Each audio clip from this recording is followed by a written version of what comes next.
What's up, everyone? Hey, we have people in the chat. That's cool. It's nice to get warmed up. I'm just going to hang out for, I don't know, 30 minutes or something. So fire away with your questions. How's everybody doing? The Pork Chop Express. Hey, man.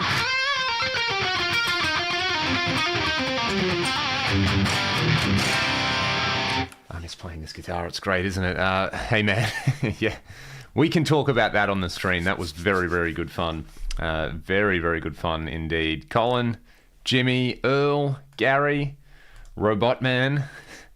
That's exactly how you say that. Not Robot Man, it's Robot Man. Plastodon, we got some people I recognize in here. What's everyone up to? It's probably like still Friday night in the States. It's Saturday just past noon here in Australia. What are your thoughts on cheaper brands like Artist and Jet? I really like the Artist stuff. I've reviewed a few of their guitars. Yeah, crazy for the money, especially in Australia. I saw Phil McKnight just did, excuse the knuckle cracking, it's cold here, it's a habit. Yeah, I saw Phil McKnight reviewed one of the Tellys, and he mentions like the best guitar you can get under $500. That's 500 Australian dollars. That's closer to like 300-ish US dollars. It's a lot of guitar for the money. I just did a demo with their starter pack, which is really good too. Are there guitars you can't bond with? I can't gel with Les Pauls. Oh man, I'm lucky that I can gel with Les Pauls. I love a good Les Paul and a good single cut. Let me think. What's something that anytime I've played one, I've been like, yeah. I don't know, man. I like to experience all the fruits of the guitar stew, put it that way. Not a huge anything that's got like loads of ganky switches and stuff like that. Like I've played a couple of like Mustangs and Jaguars, and they're fine, but to me there's just a lot of stuff that I'm not going to use all the time. Like there's a Meteora there, which I really like the shape, but it's pretty straightforward control wise. So yeah, not a huge Bigsby guy either. So yeah, I don't know. SGs maybe would be the one that I've got an old SG that needs some repairing. But anytime I play one, I'm like, it's cool, but I just want a Les Paul. So yeah, that's me. Sire guitars, designed by Larry Carlton. I have seen mixed things about the Sire stuff. I would like to try one. I've seen and heard, and it's the internet, right? Like you see and hear a lot of things. It's interesting that Larry Carlton is involved with them, right? So yeah, I'm eternally curious with those. Someone wants to see the big pointy guitar. Don't we all want to see the big pointy guitar? Hoya! The coffee table, as I like to call it. This is technically a standard, right? Because it's a Hamer. That's what they call their Explorer. But it's it's basically a 58 replica, man. It's great. Really, really great. Whoa. This guitar is not liking the cold. Alright, here we go. I'll play you guys another Ragdoll song, but I'll play it with this, because this thing rips pretty hard. Where are we at? Yep. Oof.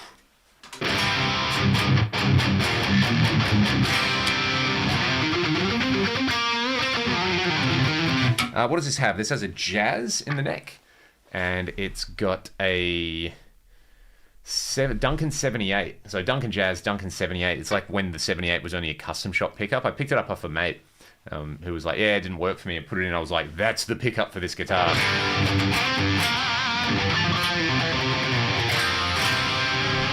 Let me just check my levels. Oh, that's in tune. Yeah.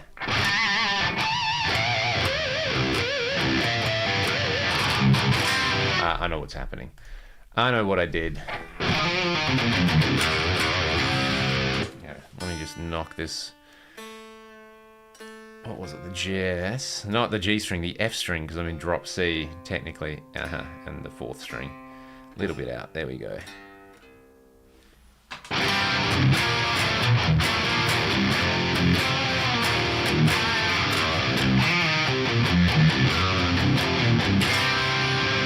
Yeah, I mean the jazz neck pickup in this as well. Almost has a single coil kind of thing on it. I like it a lot. Okay, I'm just fixing the levels. One sec, everybody. There we go. And that should probably be there as well. Cool. Cool. We're back. We're louder. I like it. I like it a lot.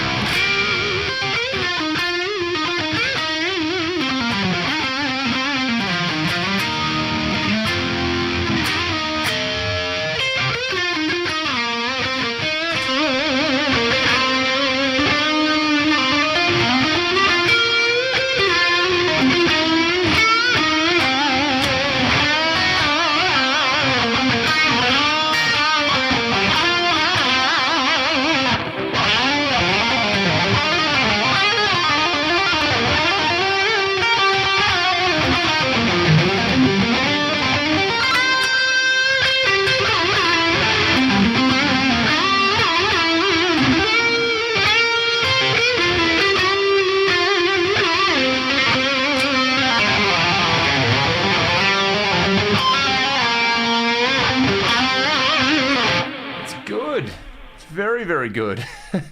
Yes, it's a Carino. So I don't know if you can see that, but like the sides, I don't know how they cut the slabs, but the edges are figured. So that's pretty unreal. Yeah, you can catch a bunch of it there. Really, really interesting, right? Because the top is, there's a little bit of figure in the top. So yeah, it's like a slightly figured Carino. Love it. G'day, 2838 Josh. Thanks for becoming a member, mate. There's a couple of little things you can watch.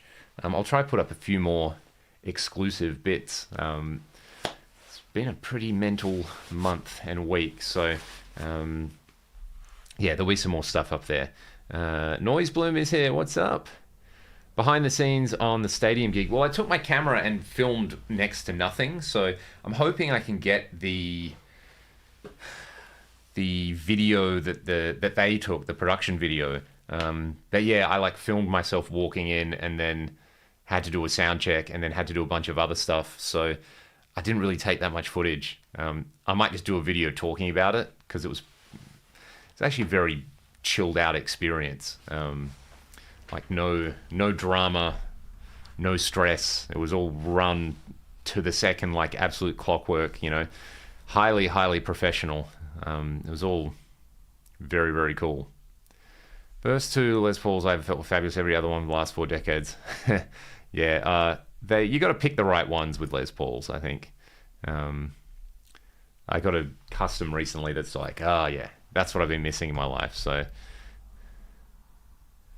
yeah. I mean, and obviously the thrash thing with the Explorers, right? They're just cool. Sykes used dirty finger pickups back then. Given modern day amps have lots of gain, do you think those pickups are necessary? I still think so, yes, definitely. Because rather than think of just in terms of gain, think of a pickup in terms of pre-EQ. So an example I could give you would be this. Let's just play around with some pre-EQ in the Axe effects. So even though I've got like absolute ton loads of gain, it's a good question. What am I doing? I'm dragging this window in. Yes. No. Share my screen. That's what we want. No, they could have made this a little bit easier. Cool. So, this is the guitar into the amp, right? I'll turn the boost off on the amp. Hopefully you can all see this. So this is just like a, what is that? FAS Stealth Blue. So it's like a 5150 thing. So that's cool. And then let's say we wanted to, I guess really a pickup is kind of like a resonant low pass filter in a lot of ways. I mean, it is. So you give it these ones and then you change where that frequency is. So, humbuckery kind of thing might be around 2000 Hertz. So, I mean, let's just do this. We'll crank the Q up. So here's pickup emulation A. This is what it does.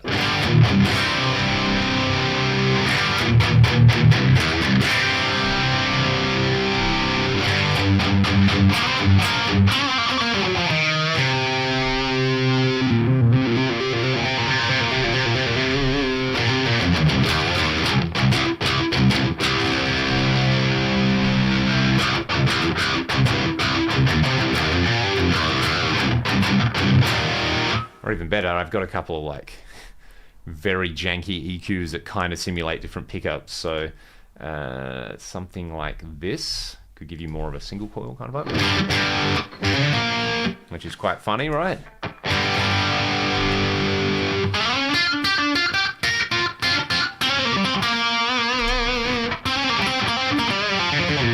So yeah, they definitely matter because they change the pre-EQ. How drastic that is going to vary. It's one reason why EMGs sound the way they do, because they've got a very flat frequency response compared to something like a typical humbucker or a typical single coil. So yeah, it's not a crazy concept that that pickups will change the sound. They will change the pre-EQ depending on your rig. That's going to change a few different things, but of course you will get more drastic changes if you were to, say, change out your speakers. And I think that's what gets lost in a lot of, pickups don't matter, this doesn't matter. It all matters, right? It's a system. It's a whole system going on there. And yes, you can make tweaks in the system at certain places that will be very drastic, but other more subtle things do matter as well. So yeah, Wrench Fist, welcome. You caught one. That's awesome. Yeah, the pickup. So it's a Seymour Duncan Jazz, which I think is my favorite neck pickup. In this guitar and my PRS anyway, it's a great sounding pickup. And a Seymour Duncan 78. So they're EVH style pickup. There's a custom shop one, but they now, hey, there goes the headstock. Glad it's not a Gibson. Would have been flying around, right? Yeah, they now have the 78 as a production model, which is great. So, what are we talking about? What power supply? I mean, before I even read it, it's going to be chocks, but let's have a read. H90 VP4 Tonex, a center pole positive on the H90's unique. Most pedals are center negative. Chocks, dude. Yeah, I've got a chocks power supply with my H90 on it, and they make a cable that goes from the power supply to the H90. You don't need a converter or anything. It's like green colored or something. I can't remember. They've got different polarity cables they sell with their power supplies. So yes, would highly recommend their stuff. It's great. Very flexible. You can do 9, 12, 18 volts on most stuff. Yeah, I really need to get a DC7 for another board. I think they're just great.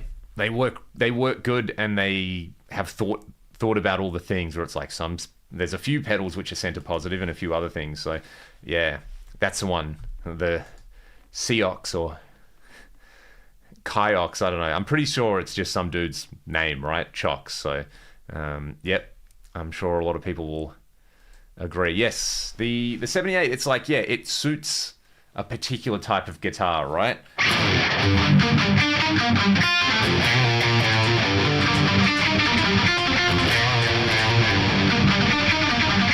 Oh.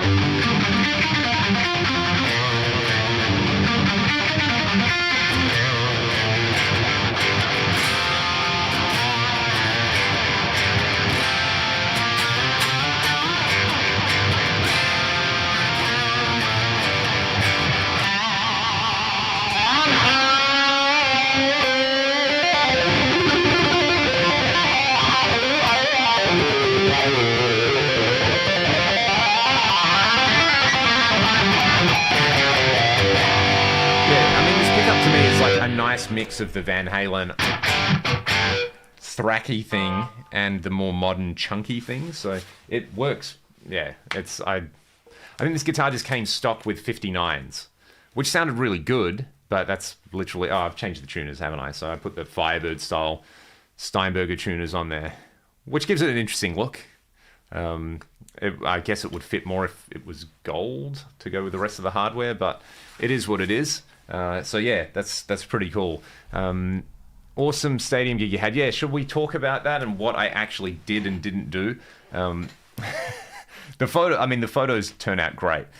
So the long and the short, I will do a standalone video about this because I know people are going to be asking me for a long time, which is great.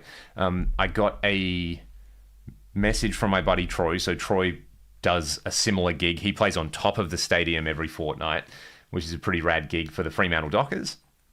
He sent me a message and said, hey, heads up, someone's going to call you about doing a thing before the FIFA World Cup qualifier for the Aussies. I was like, great. So I got a call from this events company. Here's the deal. We want you to go out into the center of the pitch before the game. There'll be lights, there'll be pyro. We want you to play Thunderstruck and another song. We don't know which song yet, but it needs to be 4 minutes. And then you'll do that. You'll walk around to like the fan area in front of all the people holding their Australian scarves up, and you'll play 2 minutes of Land Down Under. And that will be the gig. So, I mean, of course I said yes, because who wouldn't want to do those things? And there was a bit of back and forth where they were like, yeah, can you suggest some songs to go with Thunderstruck, like something Australian preferably. Doesn't have to be, but preferably. So I suggested a couple of things that they weren't super into, and they came back and said, here's a list of stuff we've thought up. And I was like, oh, Darude, Sandstorm. I mean, that's not Australian, but I know people will be into it. And the thought in my head was, well, what other point in your life are you going to get to just like play guitar licks over Sandstorm in a stadium? So, and it turns out that in Thunderstruck, in the solo, the chords are... And the last chord, which then goes to a hit, is the same chord as the start of the...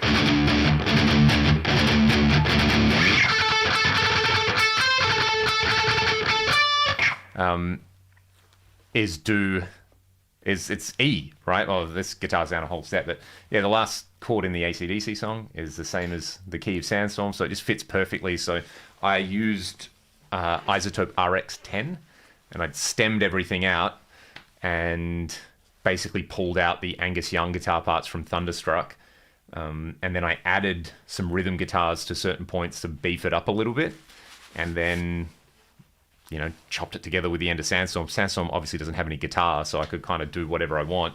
And yeah, just like played the Angus part for, 3 minutes, and then did a minute of Sandstorm and did some, some of this stuff, which I don't know if you heard on the video, but it's that Yngwie little... Because you can do that and be cool. Enter the cool guys in.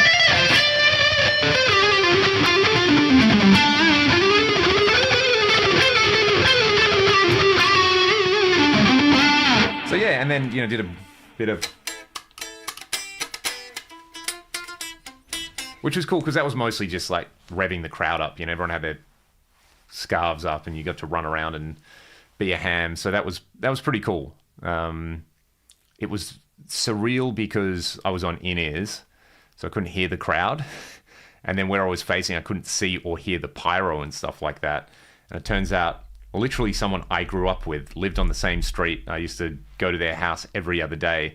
My buddy Stuart was the event manager for the stadium, so we hadn't seen each other for years.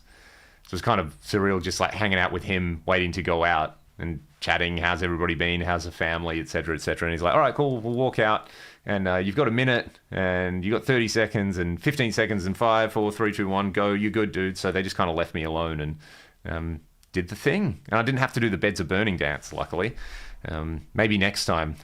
They're basically saying perform minstrel. Yeah, exactly. I think Seymour Duncan nailed it with the 78. I admit I'm biased. No, I think they did. I really want to get another one and just, put it in a Super Strat or something like that. So, on the topic of EMGs, haven't seen many ESP guitars on your channel. Is there a reason for that? Maybe too much of a heavy metal brand, or do you just prefer other brands? I really like ESP, man. Yeah, they were not widely available, and when I bought a lot of stuff, I think it's mostly just other brand preference, right? I do some demo videos for a company that distributes them here, so it would be nice to get some of their stuff on the channel, and I've mentioned that before, but I just haven't really come across any stuff. And I think it's also one of those things where like everyone knows ESP is good and has been consistently good for decades, so yeah, it will be really cool to get like an ESP style Explorer for the Hetfield thing, or what's the one I'm thinking of? Obviously the George Lynch thing as well, so I feel like I should definitely get like a Lynch ESP at some point in my life. Kind of surprised you didn't do I Touch Myself. Yeah, well, I didn't want to cause Won't somebody think of the children? Plexico, thanks, man. I massively appreciate that. And the cats will massively appreciate that super chat as well. That goes straight into the cat bowl. What was I saying? So yeah, that was kind of the gig. And then the game was, quite frankly, absolutely boring until like the 89th minute when Australia scored and stole the game, which was hilarious. So yeah, it looks like they're more or less guaranteed of qualifying. So that's kind of cool. That's a nice little thing to be part of. And there was just like lots of people I knew who were at the game who didn't know I was going to be playing. So it was a nice surprise, I think. Yeah. or you know, there's plenty of other inappropriate AC/DC songs, right? And this next one's called Sink the Pink. What could that possibly be about?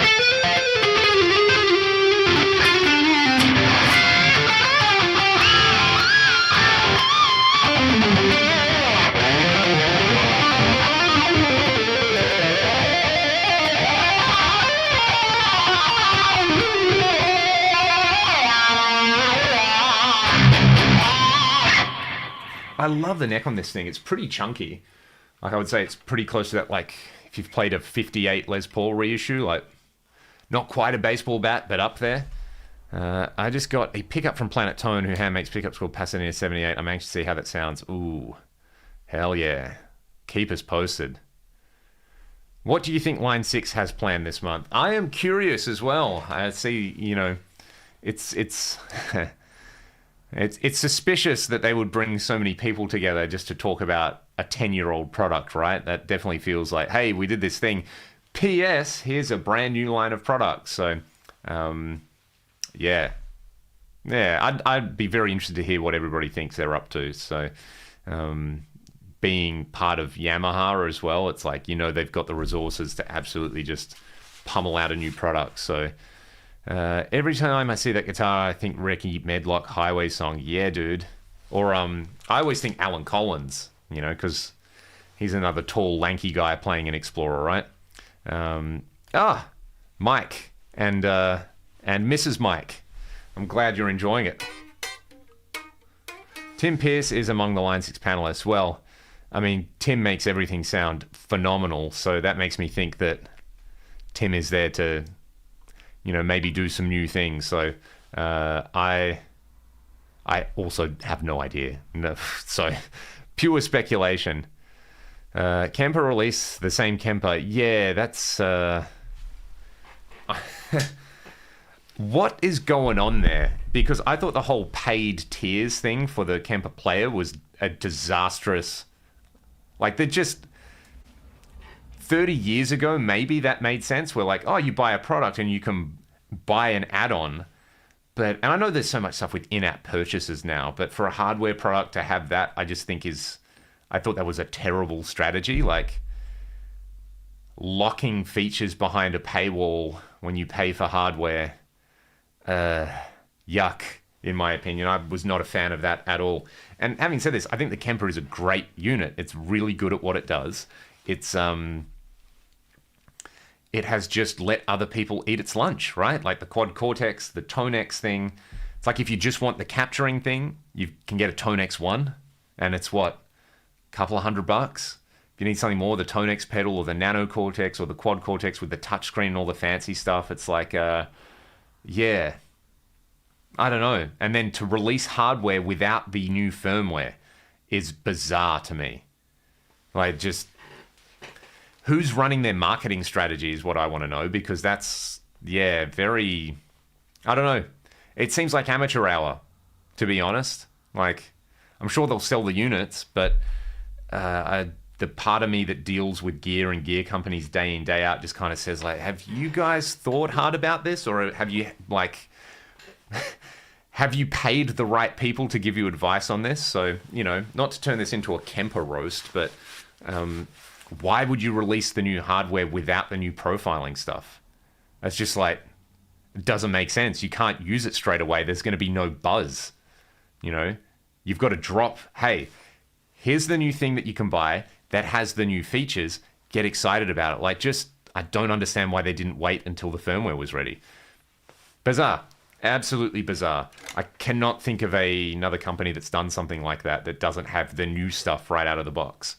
I mean, hey, Neural DSP, yeah, we're going to be able to host plugins, but that was a brand new product. At least it had new stuff to check out, and you're like, they say that they're going to bring the plugins over, and they're really, really slowly doing it. So, yeah, odd. Very, very odd to me. I'm sure lots of people dig them, like it's it's been a great product, but yeah, it does seem a little, the marketing strategy seems odd, put it that way.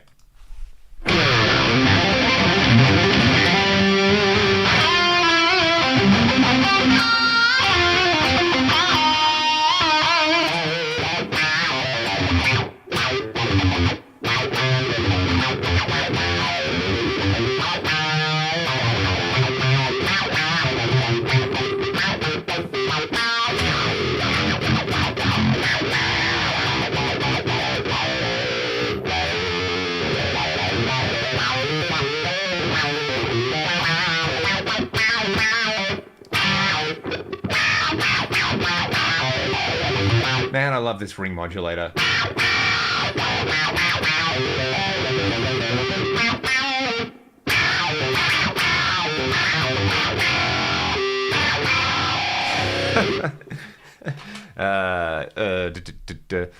Yeah, you know, at least when the Axe FX came out, the Axe FX 3, I mean, it's like, it was brand new stuff from the Axe FX 2. They exhausted what the old hardware could do, so they put out new hardware and then sort of continue that on. So yeah, at least it wasn't just Axe FX 2 firmware in there, though. It was like, yeah, hey, we've got new amps, we've got new effects, stuff works differently. So yeah, odd, just fundamentally odd to me. You're in the stream with audio only. Why would my camera want to do this to me? How strange. Let's fix that.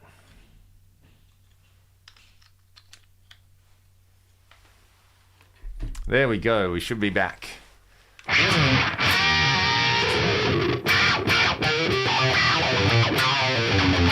You guys can all just put up with gurgly ring mod until then.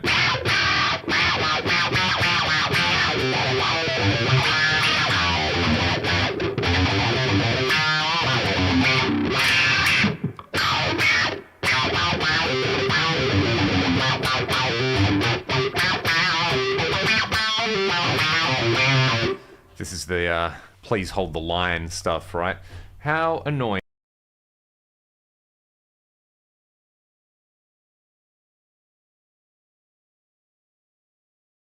Haha.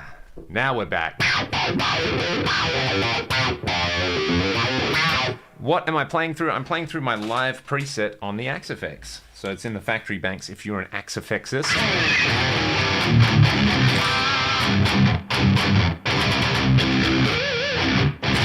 Yeah, the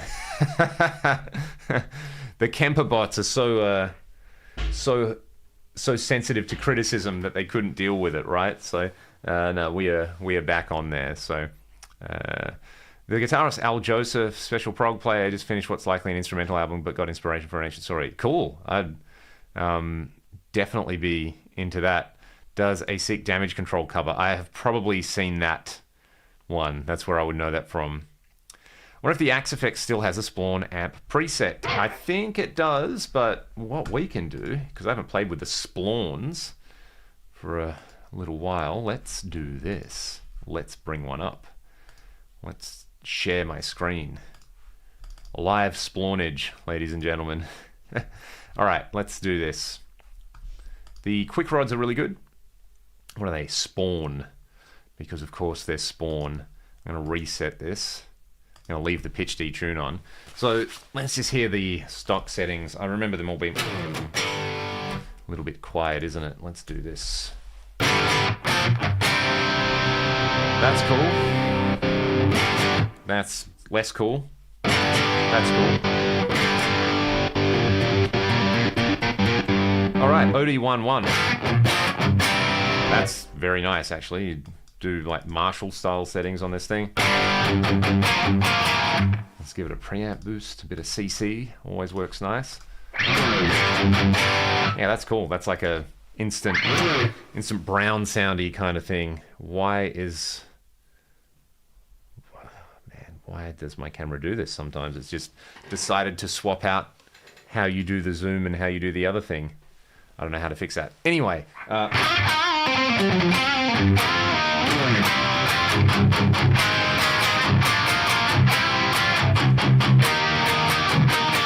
that's brownish, isn't it? I like the nitros. Well, a lot of the Ragdoll Back to Zero album has Splawn nitro on it, a real one. So, what's the better sounding one? It's definitely one. And like they're weird amps, you kind of got to turn the bass down in them a lot. That's cool.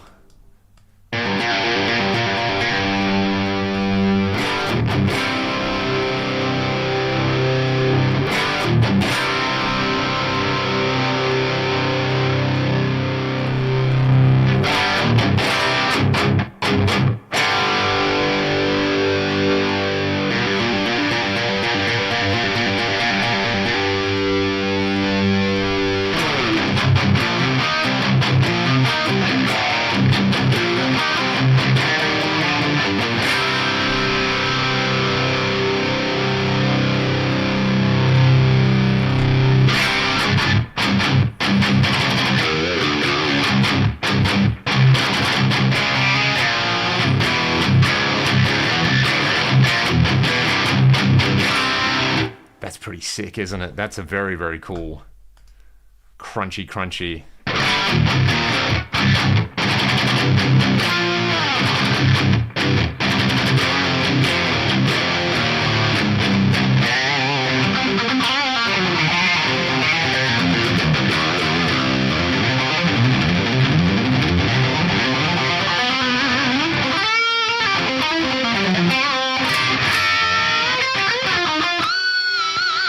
Yep, I like the nitro. That is really, really cool. Any headfirst presets? I think if you wanted... So I think the headfirst Cali, that's what they're calling it, is basically a CCV, which I think I have in my blocks library. Something CCV-ish. That's kind of close to it, isn't it? CCV 2D. I like it. I like it a lot. Another kind of brutal...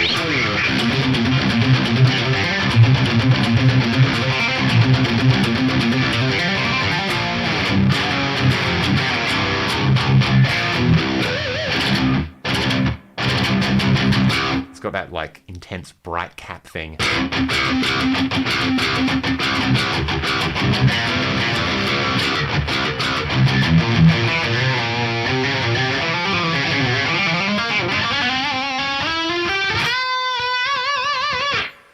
Good fun. So yeah, that would be, I guess, close to the modded Marshall thing. Beebs, mate, what's up?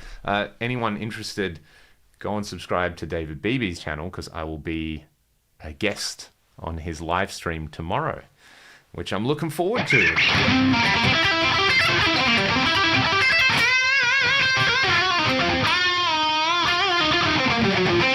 Only thing I can think of with Kemper is maybe they're trying to beat Line 6 to the punch. Yeah, I mean...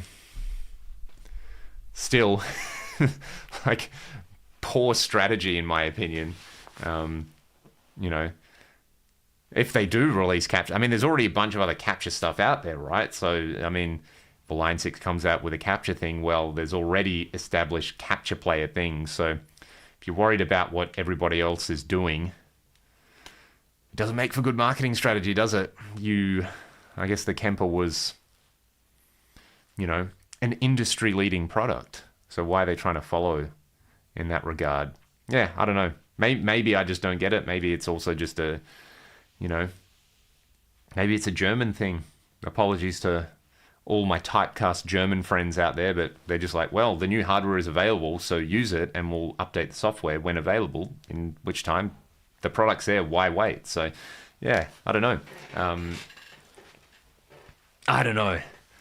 I watched Sonic Drive Studios, John, who's got a great channel, his video making a Kemper profile, and I was like, yep, that's what it sounds like. It's not that it's a bad sound, it's just there's other things now which are a lot more accurate than it, right? So, Yeah, I'll be very curious to see what that is, and also the new Line 6 thing, because the Stomp, right, is like the perfect product and has been the perfect product for so long. So I wonder if it's going to be one of those things where if they do release a new product, everyone's going to sell their Stomp because they want the new thing. So are we going to get a glut of Stomps and helices? Is that how you say it? Helixi? On the market. So it might be a really good time to get into that platform. I actually sold my Stomp about 6 months ago because I was like, I had it as a backup. I got something else which kind of fills its place as a backup, and I was like, yeah, this thing, I feel like in the next year to 18 months, they'll probably come out with something new. So I moved it on. I sold it to a mate who's super stoked with it. So yeah, that was some strategic, and I also put the money towards buying something else because of course I did. Did you ever try User Camp? I don't think I've ever played through one. I have a couple of times, yeah. So one of my friends owns one. I've made a bunch of profiles of my amps, which are available on the Kemper Cloud, I believe. And I'd be really keen to try the new profiling tech. Although after just publicly roasting their marketing strategy, I might have to wait until someone I know buys one before I can try one. But the thing that struck me with the Kemper was the clean profiles that are stock and the edge of breakup ones. They're really impressive to play. Like when you turn it on and play, you're like, whoa, that's a great clean sound. So yeah, I think that's definitely a thing. And then, yeah, there's the Cocteau mids thing, but in a mix, that's kind of cool. Like that works, you know, a little bit more pre-EQ happening on there. So yeah, I think the capture tech side of stuff has evolved really rapidly in the last couple of years. But I don't think that makes the Kemper a bad unit. In the same way, like an Axe-FX standard isn't a bad unit. Yeah, the newer Fractal stuff is more accurate amp modeling wise, and also the new effects can do way more stuff and are way easier to use. But when you plug into an Axe-FX standard or Ultra, I've still got an Ultra, it has a sound, which is very much like of the era. The same way like a Roland GP100 has a sound, or an 88 MP1 has a sound. So I think it'll always be a classic piece of gear from the company and their marketing perspective. I just find that like 2 or Mark II thing that they're doing odd. Yes. Vernon's such a great dude, man. We opened for them a couple of years ago, and I like set up my AX8 in front of his mothership, and he came over and he was like, oh, cool, Fractal, that's the one thing I don't have on my board. Look, we've got the whole collection. And he hung out at like, their tour manager had to like come and drag him away from talking to us after the show. He's just a sweetheart. He was, I was there with my dad and my wife, and I was like, oh, hey, Vernon, like, this is my dad. He introduced me to your music, you know, and yeah, they had a little chat that was really cool. My dad has on like my parents' mantelpiece, there's all these family photos and a photo of me and Vernon Reid that he's framed because he just loved that moment so much. And then Elspeth had some flares that she had made, and he was like, oh my God, where did you get those flares? I haven't seen flares like that since the 70s. She's like, oh, I made them. So yeah, he's like the nicest dude and such a wild player, and his effects rig is unbelievable. Yeah, like Vernon is goals. Like, just if I can have a career half as long as that guy and be as into music and interacting with people, that's like beyond my wildest dreams, right? Yeah, I think that's interesting. But I mean, the Axe-FX Ultra came out in 2006 or 2007, which is crazy to think. When did the Kemper come out? Like 2011. I really like the longevity, but also from the like sustainability of the company. Here's the paradox, right? With modern stuff. Fractal stuff is so great. The hardware's amazing, but also their firmware and software support is amazing as well. So it's awesome having a product. If you're a company making stuff, you need to sell stuff so that you can continue to be a company, right? So you need new things to sell. So it's that fine line between having something that doesn't get replaced every 2 years or every year, like a Mua style thing where they just basically don't do firmware updates. They're like, oh, hey, we have the next version of hardware. So if you want an update, you have to buy the new thing. Boss does the same thing over longer timelines. They're like, here is the new Boss guitar modeler. Had we released it 5 years ago, it would have been the industry leader, but now it's 5 years behind. But we'll do, in 6 months, a bug fix, and that will be it in terms of like firmware. So you buy a GT1000 or a GX100 or something, it comes out kind of finished, right? And then in 5-10 years, they sell you a new piece of hardware. That's how they do it. There's always a fine line. Something like Kemper, it's awesome that it's had so much longevity out of the hardware, but then if you want the firmware updates and the software support, that hasn't really been there as much. So yeah, they need new things to sell so that they can support the back end, right? It's strange, right? The other John Brown, how are you, JB? Oh, the Lex Luthor of guitar amp shootouts. Man, that pickup shootout. I'm so happy you're diving into this. Well, I also fear for your mental health, but if it's if it's anywhere near as bad as the speaker shootout stuff, then it'll be a wild ride. I'm really interested to see how you measure this stuff and how you do it. And if you need help with stuff, man, like please let me know, because I have a lot of guitars and I have a lot of pickups. So yeah, man, absolutely. I think it's easy to overlook the disruption that the Axe effects caused, because let's all remember, if you wanted eventide level effects out of a guitar processor, you could not get it. Like if you wanted crystal echoes, go and buy an Eclipse or an H8000 and spend thousands of dollars just to get that sound. It did not exist in 2005, 2006. If you wanted an amp modeler, they all sounded pretty crap. Not that like a Line 6 pod wasn't used commercially in a lot of things, but it was never a thing where someone would say, I prefer the sound of the pod Marshall model to my real Marshall. That would just never happen. And out comes the Axe effects, and it's like, it's purely digital. The amp models sound and feel incredible. The effects are insane. I remember my friend, well, it was Troy. I'd go around to his house and we'd hang out and listen to Racer X and try to play Scarified. And he goes, man, you have to see this new thing. Some company has come out. It's called the Axe effects. And it's like, his words were like, it's like a pod if it was good, plus an eventide in the same box. And I remember hearing the Crystal Echoes patch and just going like, this is illegal. Like, you can't do this. Like, it doesn't have tubes, but it sounds like there's tubes. And then they got into the like, by the way, you buy this box, you get updates all the time that add new things, improvements to the underlying firmware. You get brand new effects. You get brand new amp models. It's crazy.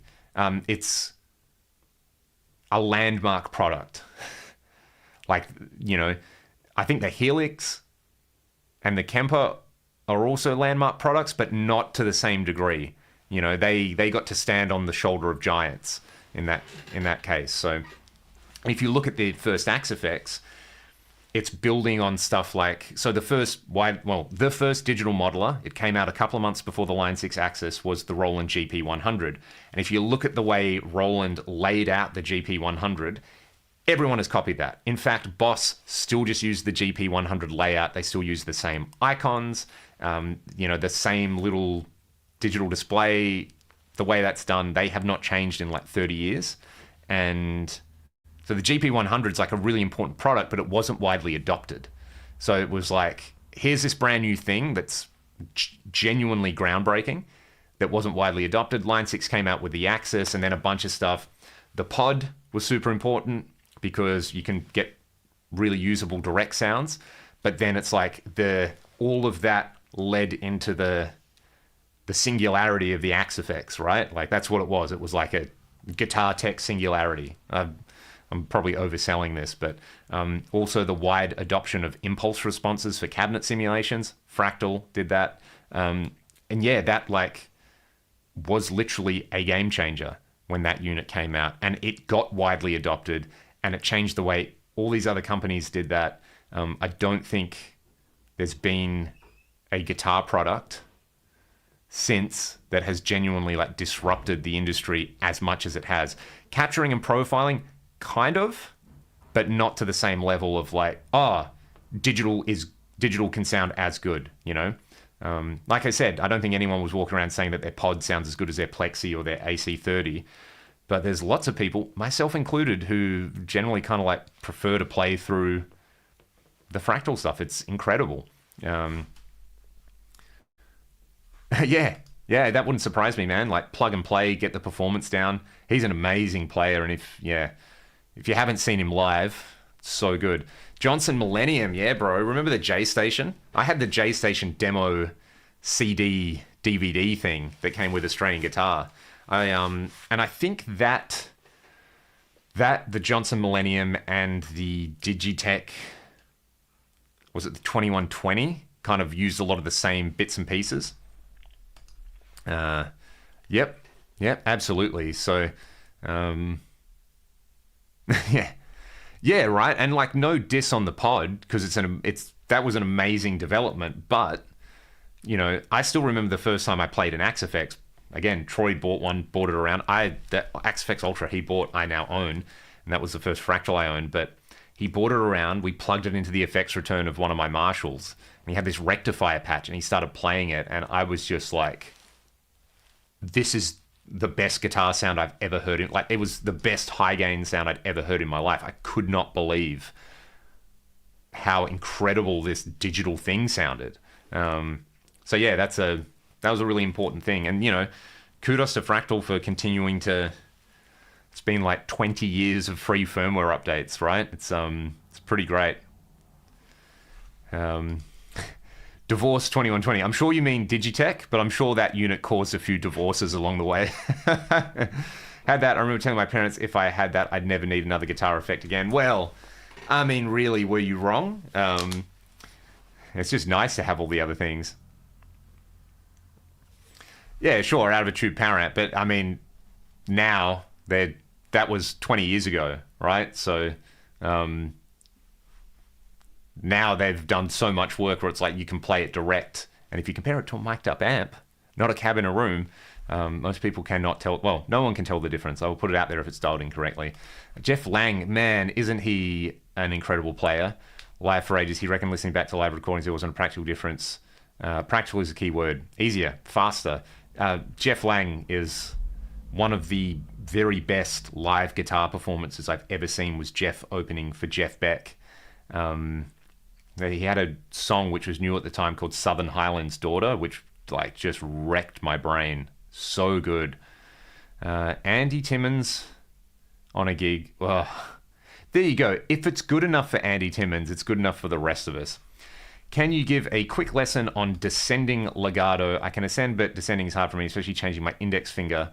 This is funny. I know there's a few people on here who are legato monsters. So my thing, what I struggled with and continue to struggle with is this. When you're doing the legato thing, it's doing pull-offs. I hate them. It's really uncomfortable, and I think it sounds bad when I do it. You know, this kind of thing.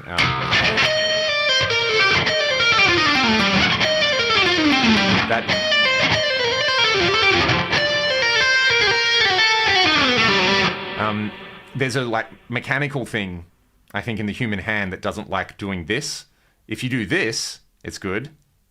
Grip, release, grip, release. So a really cool thing that I got onto, and it was either Tom or BB, one of their videos, or maybe Cordy, but it's a hammer on from nowhere thing where technically you're descending, but everything's a hammer on. So it's this sequence.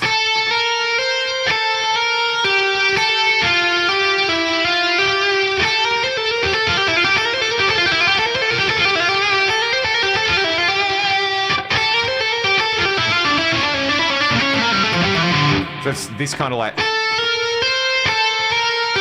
always, in fact, it's the same movement. Like in this case, it'd be 7, 8, 10 all the time, but only on the E, then to the B,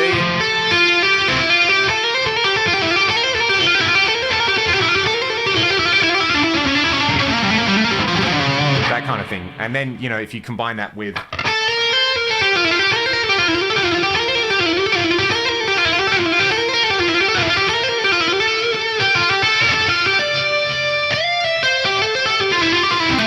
that kind of thing. What's the other thing that's kind of cool for it? Yeah, I just don't love the sound, although it's kind of cool to use. But yeah, I would say do some stuff that's either hammer on and then like,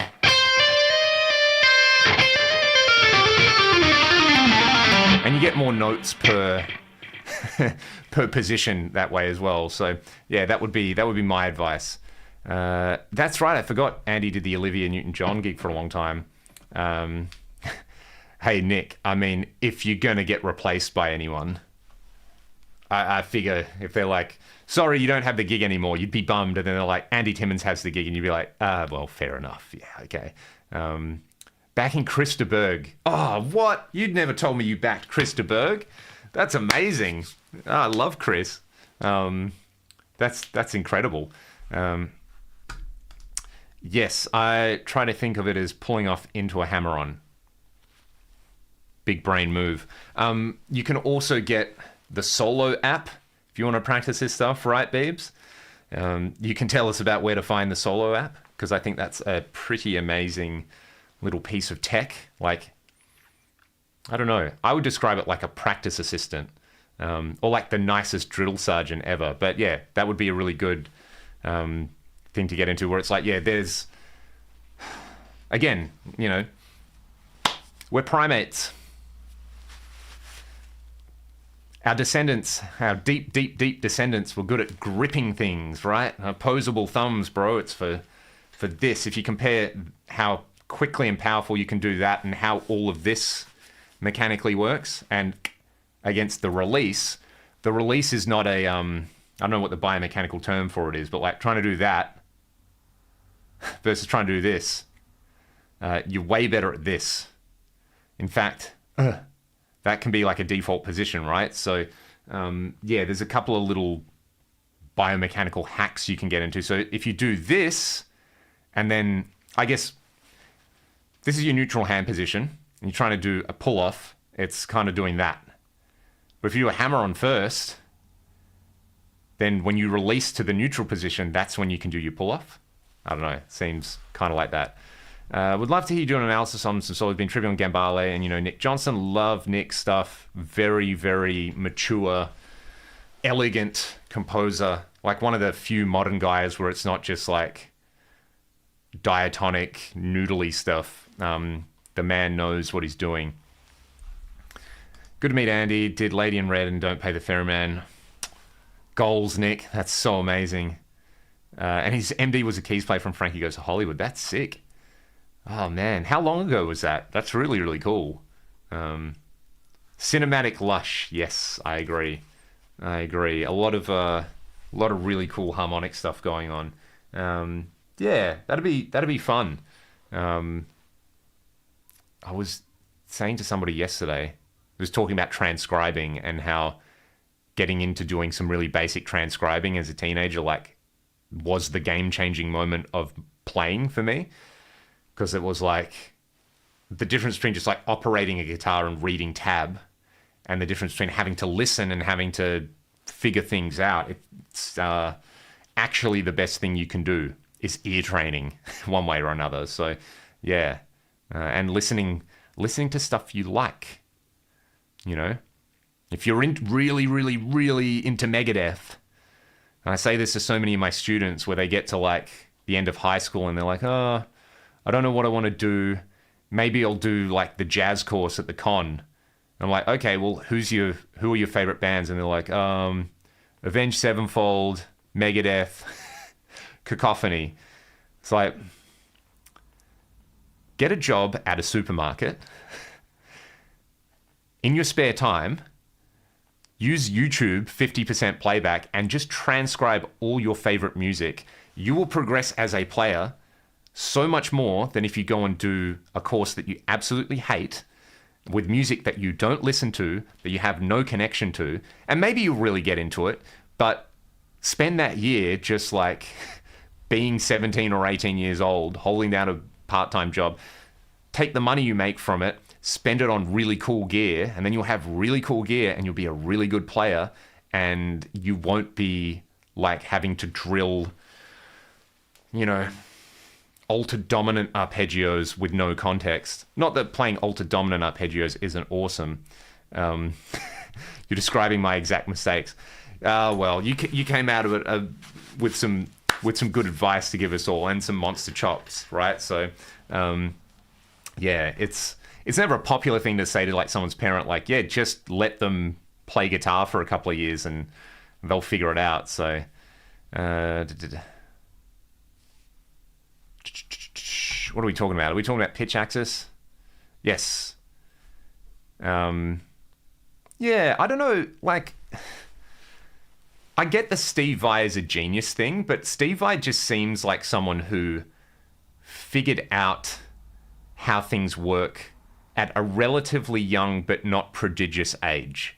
And I think Steve is incredibly savvy as a businessman. This is not to diminish that Steve's like a guitar great. Like, he's incredible. But the like Steve Vai is a genius thing gets overplayed, where I think Steve Vai just made a lot of very good business decisions, knew how to market himself, took control of his back catalog, and I think from a really early age probably realized, hey, if I want to like be in the music industry, I need to be the one in charge of me, rather than just like doing coke and, you know, partying hard and not caring about it. Like, he's just someone who, Steve is someone who got into the music industry because he likes music. I think that's the difference. He didn't get into the music industry in that era to, you know, impress his mates or girls or something like that. So, yes, he's an incredible player. But when you hear him talk about how he approached his career, you're like, dude, that makes total sense. Like, you just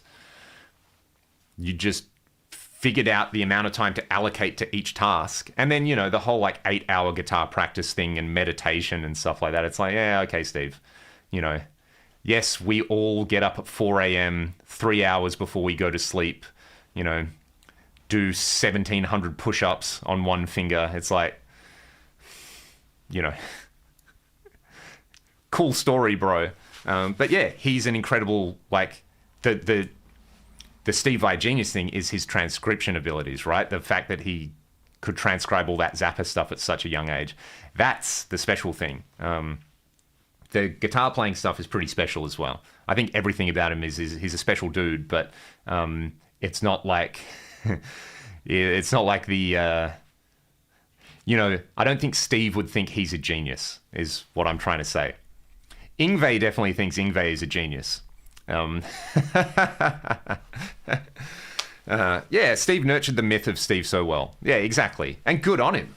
Good on him, you know. It's like, man, if Steve Vai was born 30 or 40 years later ago, he'd be running a very popular YouTube guitar channel, right? That's where he would find the niche. Yeah, it's like, I don't know, you could say that the myth of musical genius, right? You definitely get prodigies. You definitely get people who have accelerated evolution, but that doesn't necessarily like translate to much. I mean, look at Jacob Collier as an example. I saw a lot of the early Jacob Collier stuff, and it's like, this is incredible.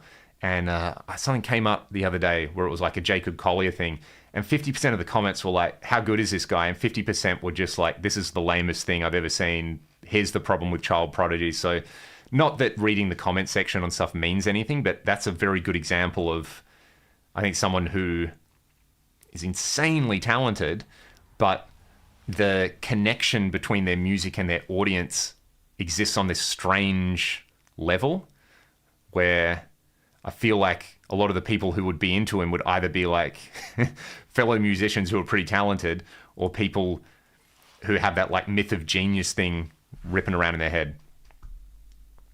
Yeah, man, like, me too. Like, I did my best to try to look like Steve Vai. If I shave, I've, you know, got some of the Steve Vai cheeks and stuff like that. He looks like my dad, which is scary. So yeah, Steve was like, oh my God, you're actually the greatest. And I hear him play and it's just like, man, he just always sounds like him. But, you know, there's a reason Steve has like an incredible house and recording studio, you know, where he has it, and isn't, you know, pimping himself on like Cameo to pay the rent like some other players from that era. Again, not that there's anything wrong with that, But yeah, he definitely, probably in his mid to late 20s, went, hang on, I want to have a long career here and not be, I want to be able to do what I want. He's like he's not as grumpy, but he's like a Marco Pierre White, right? Where it's, if you look at like Marco's career as a chef, the best at what he did, and then just went, nah, I don't want to play this game anymore. I want to do exactly what I want. And like the last 20, 25 years has him just been dicking around, doing whatever he wants. And people are still like, legend. So yeah, that's the kind of thing I want to aim for, I think. Yeah, and Steve's funny, man. Like he gets it. Like if this is the thing, right? If there was any guitar player, someone said to me, you could have their career, I think Steve would be up there. Yeah, like Steve or Marty Friedman would be pretty cool. Like be the greatest metal guitar soloist of all time and then just move to Japan and become a celebrity there. Like,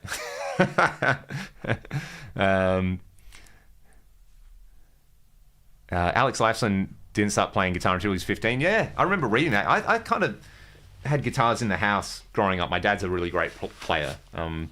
And I didn't want to do that. I wanted to skateboard and I wanted to play cricket and I wanted to play football, still roll the arm over every now and then. BB, if we are able to meet up in the UK later in the year, let's have a game of backyard cricket, because I reckon you would bowl some mad leg spin. You know, every kid my age in Australia wanted to be Shane Warne. That's really what we wanted to do. And then when we didn't want to be Shane Warne, we wanted to be Adam Gilchrist, and then we wanted to be Tony Hawk. So, yeah. So I only kind of seriously picked up the guitar when I was 14 or something like that. But then it was all I wanted to do. So Wes Montgomery was 24 when he started. Well, there you go.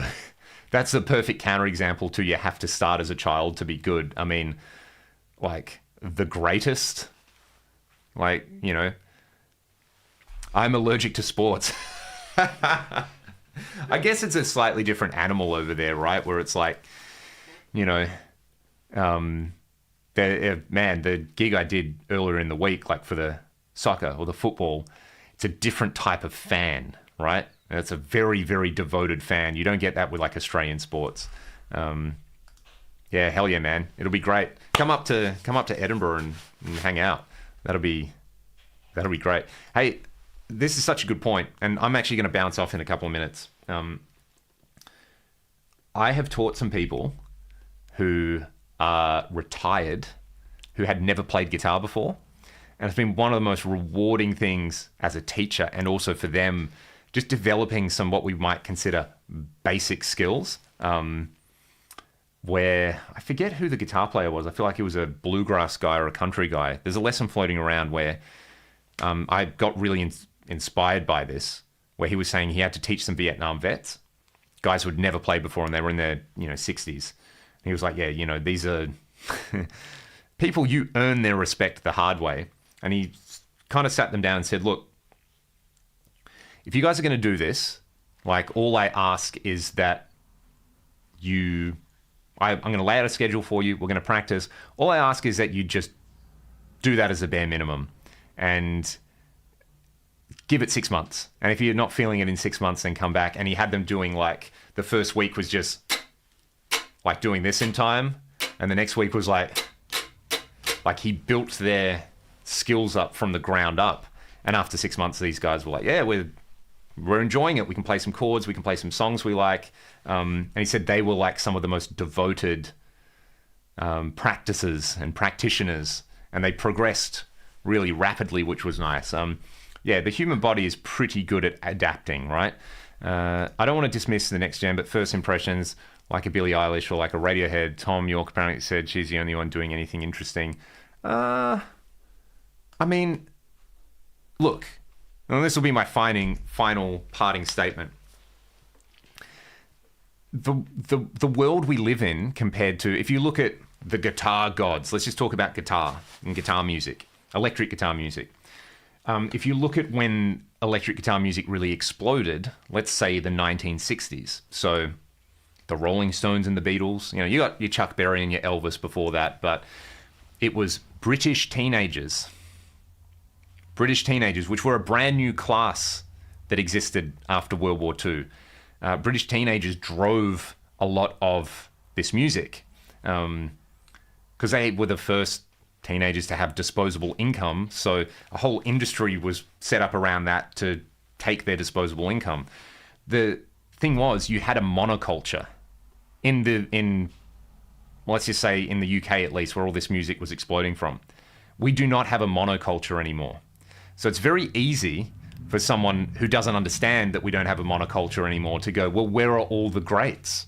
Because you had the Stones and the Beatles and Zeppelin, and it's like, yeah, when you can only listen to like BBC radio and you can only watch a couple of channels on the TV and every single person in a country is watching the same things, you end up with a monoculture. And now we don't have that anymore because, I mean, if you don't have Instagram, you don't get exposed to a certain type of content. If you don't have YouTube, you don't see Leon Todd live streams talking about monoculture versus non-monoculture, so you miss out on it. So but that's the fundamental difference in the next gen is we live in this like very stratified thing.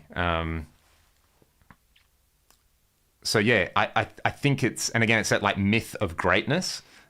These bands wouldn't be considered great if they came out today. Absolutely not, because they wouldn't exist in the monoculture, which just doesn't exist. And it's like, I don't watch TV, right? But my parents watch TV. So when they're like, oh, did you see so-and-so? And I'm like, no, because I don't watch free-to-air TV. I don't have that sort of going through my veins, right? Yeah, it's interesting, hey? So yeah, I think there's like far larger cultural and technological forces that shape what we consume, and it's easy to forget about those. And we're just like, we're the kids at the back of the class, like leaning on our chairs, just being like, how cool's distortion and delay? All right, on that note, I'm going to bounce everybody. I will see you on BB's channel tomorrow, and thanks for tuning in. I'll see you all really soon.